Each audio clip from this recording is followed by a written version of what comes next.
Hey guys, welcome back to another video. Today I'll be talking about how I study for the new formatted AP exam.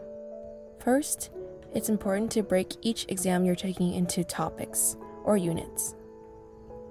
It's much easier to focus on one topic at a time rather than trying to study for the entire exam all at once. To do this, you can either refer to your table of contents in your exam prep book if you have one, or you can go on the College Board website because they have each exam broken down by unit.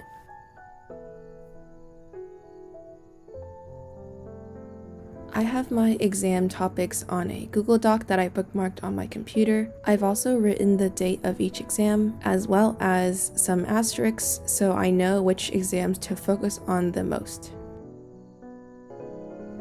The next thing I do is make a study plan. Personally, I find it easiest to stick to a weekly plan because daily plans are too hard to follow and monthly plans are too long-term for my brain to handle. First, on the side, I like to write down everything I want to get done by that week. This week, my goal is to review and do an FRQ for one psych topic and one bio topic. Once I have my weekly list established, I like to fill in potentially the days I would get each task done. These aren't really set in stone, so if I don't actually finish it that day, I'll just move it down to a different day.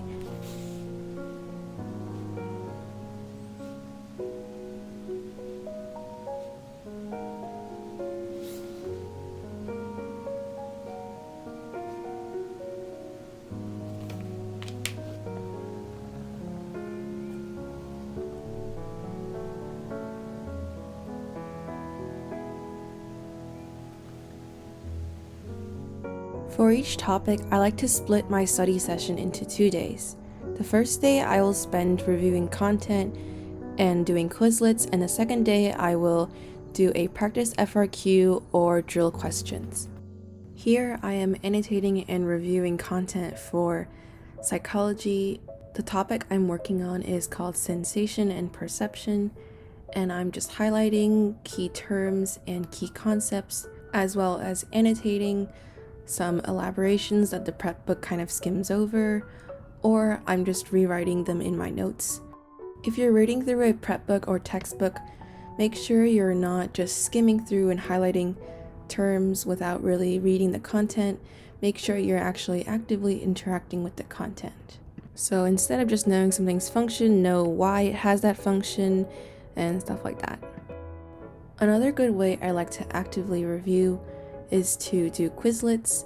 All you have to do is go on Quizlet and look up the topic that you're reviewing. Chances are there's already going to be a ton of flashcards that other people have made that you can use. I personally don't really see the point in making my own flashcards since making them is very time consuming, and also the ones that are already on Quizlet have the exact same terms that I'm studying anyway. Also, Quizlet has this feature called Customize where you can just add on new cards to an existing deck. So if there's any words missing, I can always just add them in myself. I also like Quizlet because it has lots of features, like you can star certain terms that you feel are more difficult, and if you get bored of one of the features like the learn feature, you can always move on to a different feature or play one of the games they have. By the way, this is not sponsored by Quizlet, although I definitely wish it was. After you have finished reviewing content for one topic, it's time to do some practice problems. You can usually find practice problems related to your topic simply by looking it up.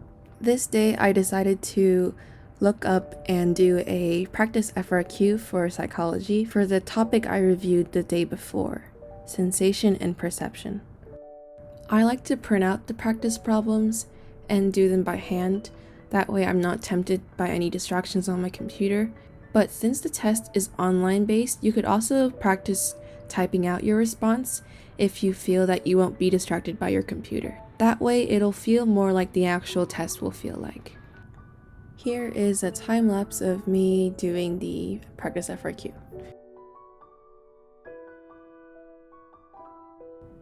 When doing practice FRQs as well as full-length practice tests, it's also a good idea to time yourself to make sure your pacing is good and see which parts you might need to spend less time on and which parts you might need to spend more time on. I hope these tips and this video helped. Stay safe and stay healthy, and I'll see you guys in the next one.